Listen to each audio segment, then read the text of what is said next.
Everybody, on this video, I'm going to do a spring garden tour. We are heading towards the end of May. I've got most things planted out, but not completely. And this is the third year in this garden, and every single year it gets better and better. So behind the camera, I have my wife, Michelle, who will be walking with me as I talk. And starting off, here's something that could be better.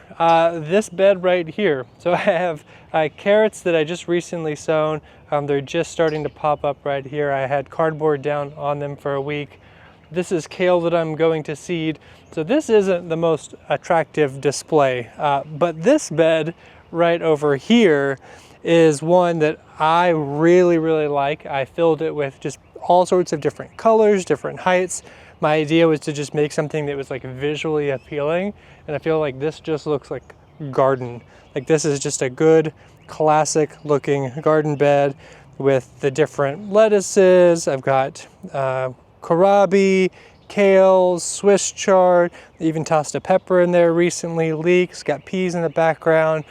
So this is nice. The lettuces are about to be done, but I have new lettuces that I have recently sown that I will be tossing in there, so filling that. So I've got some different lettuces, that is a cabbage that's just getting eaten alive, and then a whole bunch of basil at the end, my little baby basils. So those will be probably going in this weekend. I'll pull the big stuff out and then trade it out. So moving down this way, watch out for the hose because that is a tripping hazard. Hopefully I'm going to be rectifying that pretty quickly. So keep coming on, keep coming on. Jeez, you know, these camera people. So I've got my three trellises right here. This video is probably going to be chaos. Three trellises right here. So these are the Cherokee black bean on these two. And then I have a dragon's tongue bean on this one, and then have some little things kind of planted around the sides, zinnias, snapdragons, marigolds, so just some flowers and stuff that I tucked in there. I've got red onions in this little bed right here, and this is something I built this year because I had this space in between these two beds that was really underutilized, so I just tacked up some boards and made that into a nice little bed. I finally figured out carrot germination. This is the best I've ever done with carrots. And these right here are, let's see, 1, 2, 3, 4 different varieties, maybe 5. Some of them should be ready in a few weeks. So finally figured out carrot germination. The thing that you really just have to do is make sure for the first 10 days that they stay moist. So I spray them down really well after I sow the seeds, put cardboard on top, and then don't lift the cardboard off for 7 to 10 days. And once you start seeing the little seedlings, and then after that point, take it off and still make sure that I'm watering it. Some loose leaf lettuce right here. I've got 2 different types of beets. I've got an open spot that I'll be filling this weekend, kohlrabi, and over in the corner we've got some arugula that is starting to bolt. I have some artichokes right here, 3 artichokes. So this is my first time ever growing artichokes. And then I've got a celery, some weeds, and some little radishes that I sowed in there. I'm gonna try to fill the space around the artichokes for now, maybe with some more radishes or leafy greens, just things to fill the space. Because eventually these plants will probably get 3 feet wide and take up the whole area, but while they're still maturing, want to make sure that they get the ground covered. Have a few fennel, another artichoke, my lovely oregano that just gets bigger and better every single year. I need to give this a nice haircut and then dry a whole bunch of oregano, some more snapdragons in the back, zinnias, and a roselle or a type of hibiscus that you use to make tea. My potato experiment is going well. These are all growing rather nicely. So I've got different combinations of wood chips and amendments, and probably another month until I know the results of that. So I nerded out and I weighed everything, and I'm gonna be interested to see how that's going. Over here, we've got a whole bunch of different brassicas, all covered to try to keep the insects out. Got curly kale, I've got the Hilton cabbage, it's a Napa style cabbage, some red cabbages, some green cabbage. I got a carrot in there that I kind of just left. And oh, these are broccoli robs that are not robbing all that well. And then I have some other cabbages over here. This is a different style that I was trying, because I tried the Hilton the past several years and it never made a really good head. I use it for kimchi, so it's still fine. So I tried a different Napa style cabbage, but they keep bolting. Like, no matter the temperature, when I stick them out, they bolt instantly and they're not doing well. So I'm probably gonna go back to the Napa style cabbage, because I'm not really liking those. So get this covered back up. More of the same over here in this bed, just a different type of kale. I won't pull this off. More red cabbages, green cabbages, and then we have some cauliflower and some broccoli in there. My lavender, which has done really well in this super wet spot and come back several times. I planted a different type of lavender last year that was actually supposed to do better in Kentucky. It all died. This was just stuff that I got from seed from big box store. Here's my lemon balm, which, you know, keeps expanding, which is fine. I just cut it back, dig it out, give it away. But I need to cut that and dry that for tea. Michelle really likes that. I've got some sage, my cilantro that is going to seed over here, some more weeds. I got a problem with yellow nutsedge. So I've been trying to dig that out, because if you pull it out, it's got little nutlets and it just leaves in the ground, and then more just come back. So been fighting that. Some more sage tucked in there, different flowers. My onions. Now these onions right here are the Texas early Texas grano. I think these are my favorite. I grew these last year. Also have another one in Australian brown, but the Texas ones are doing better for me. And then on the sides, put in strawberries, because eventually this will be a strawberry bed. I've had issues with something digging them up. I have more planted up top on the hill, so I may transplant them down so this gets nice and filled in. But eventually this will be a strawberry bed. Speaking of strawberries, I've got strawberries back here. These are a white alpine strawberry. I grew these from seed last year. They're super interesting looking for being called a strawberry, but really nice and delicious. But yeah, seed from last year, and then they, you know, kind of grew last year, but they've definitely taken off. These are leeks back here. This is the Australian brown onion. And then I also have other alpine strawberries, but these are the red ones. So more of a classic looking strawberry, nice and red, very delicious.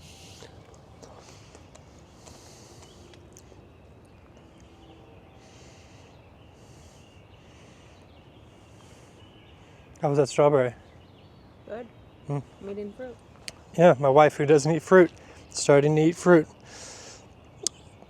In these beds are all going to be sweet potatoes. I actually planted out sweet potatoes in these three. This lettuce right here, which is pretty much done, will be eaten this weekend, and more sweet potatoes put in here. And then I have some big grow bags that I'll be putting sweet potatoes in. I'll be putting in 18 to 22 slips of sweet potatoes, which should yield me 60 to 70 pounds of sweet potatoes. Back here, all my plants that I winter sowed, all native plants for the most part. There's two things in here that aren't native. Then I've been taking these up and potting these up.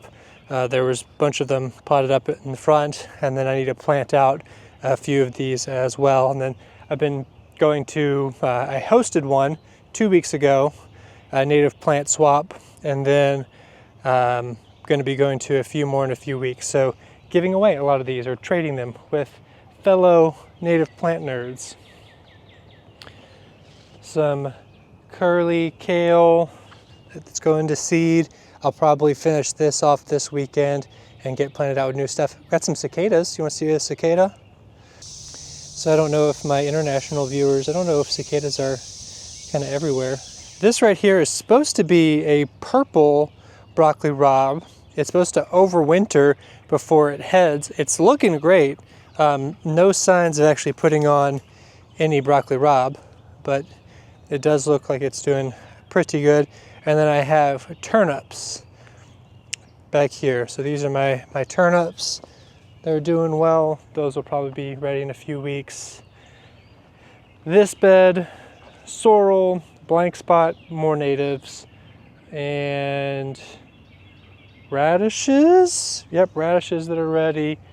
And then beets, and then more carrots. My wall of peas. This is the first year of really having a good pea harvest. In the past, when I've planted them, they would get about 1 inch tall and then they would disappear. They were getting mowed down. So I started them inside in soil blocks, waited until they got about 3 inches tall, and then planted them out. And they have done great. Probably have a few more weeks on these before. Yeah, I gotta pay the guard dog. Yep.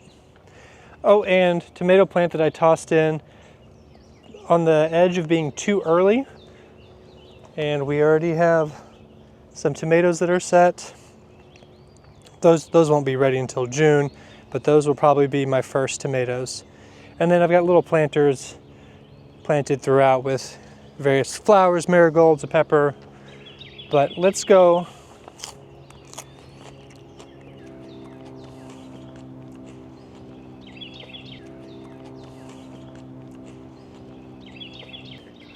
Not part of the vegetable garden, but over here, this is one of my many native plant plantings. You can see the Plains Coreopsis are popping. I've got some other stuff that's ready to erupt and flower. There's like 15 different species of native flowers in there, so I'm not going to name them all. My garlic, 3 different types of garlic, and then elephant garlic at the end, which is technically a leek. I got this squash trellis right here, so this will be all filled in. These are the trombochinos, which I grew last year and absolutely loved. And for the life of me, I cannot remember what I planted over here. I think it's spaghetti squash, or maybe it's birdhouse gourds, but I don't know why I would have used up this real estate for birdhouse gourds, but maybe. So let's walk our way through the tunnel. So this whole row will be squash. I'm doing zucchini and yellow squash in cages. And then I've got my potatoes that are just starting to pop up right here because the company I ordered them from was extremely late in getting the potatoes out. And then these are potatoes that I actually started from organic baby potatoes from Aldi that I just let form eyes on and planted them out. And they're looking great. This will be squashes. I had really poor germination, but let's come on over to the start of my tomato rows. I made a video about planting these out. So here they are, doing several different things. I've got some San Marzanos in cages. I've got things in cages and then things also trellised on this trellis. The same varieties to kind of compare the different styles of growing them to see if it's worth the effort of a trellis like this and pruning and pulling suckers versus just sticking it in a cage and letting it go. So we'll see how that goes. Here is my row of peppers. I tacked in a bunch of supports. I probably won't need them, but just in case, Wanted to have them in before the roots really started growing out and disturbing that area. And then here is a new row that I've been building this week with the help of my wife, digging out and picking up little rocks, because our whole backyard is just full of rocks. So this row is pretty much done. So I will just smooth it out. I will amend it. I will top with compost. This, which is essentially a ditch, will be the walkway, like the one that I'm walking on right here, filled with wood chips. And that is to, one, channel water away from the rows and not washing out my good soil and my amendments and everything that I'm trying to build up here. And it also acts as a sponge to hold in moisture when we don't have water or rain, so that can then sort of fill back into the row. And then this area right here, which just looks like nothing, will ideally be the 10th and final row in this garden right here and be built out, or maybe 9. I think it's maybe 9. 1, 2, 3, 4, 5, 6, 7, 8. Yeah, this is the 9th row. So this is 9.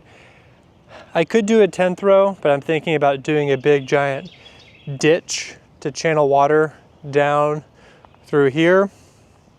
And then let's see, is there anything else to show in the garden? Not right now.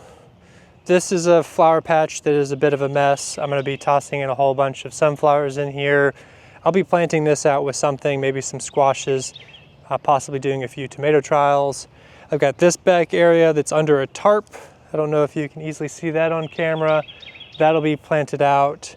And then up on top of the hill, let's come up here. Let's see what's coming up here. Oh, let's look at my best garden is my compost. Like, look at this. This is my compost pile. I got sunflowers in here, some squash that are doing great. I've got potatoes over here. I've got beans in the back. There's a tomato. And it's all looking really, really good. I might let a lot of this go and just see what happens, because there's tons of nutrients. It's growing in pure compost, so we'll just see how this actually produces. I don't know, why not? But yeah, let's go on up here. This is my creeping thyme that I started from seed, all filling in here next to more alpine strawberries. My asparagus. So the asparagus bed. Eventually I'm going to add another asparagus bed right here. I may get that prepped this year and then to plant out next spring. This is gonna kind of be a native orchard up here. Well, like I said, it's starting to be already. These are American plums right down through here. Then I have persimmons and pawpaw trees through here. Have strawberries planted out that are going to be filling in. And then right through this area, which I just have to keep mowing to keep the weeds down, I'm going to do a whole bunch of squash that actually started from seed inside. Usually I direct sow. I'm trying something different, starting in soil blocks, mainly so I don't have to weed the squash out. I always hate overplanting and then having to pull out the little squash. So I wanted to seed in soil blocks, but I'm going to put down paper or cardboard throughout here and then just dig a small hole, or maybe a larger hole, amend it, and then that'll be my one little area where I plant into, and then have like every 3 or 4 feet down through here squash, and those will be trailing winter squash. So this whole area will be covered in paper, cardboard, and mulch. That way it'll keep the weeds down so I don't have to keep mowing up here, but then we'll be highly productive, because I cut down a tree that was over here on my blackberries that need to be trellised. So now a whole lot more light comes into this area. But this area was all grown up and just a mess of stuff that we had a forestry mulcher come through and mow it all down. It was all invasive. There's winter creeper, which I'm still fighting, honeysuckle, which I'm still fighting, but now it's much better in a usable space that I am both using to grow vegetables, but also replanting with native trees and other things. That's my garden. If you guys have any questions about any of the stuff that has been shown, please let me know. So this has definitely been a work in progress over the past few years, but it gets better and better and better every year. Of course, there's still spots that are trouble spots. I always have more projects than I have time for, like my dreams of another asparagus bed and all the other things that I want to do and build on other parts of our property. But I hope you enjoyed this garden tour, and I will see you guys later. Bye.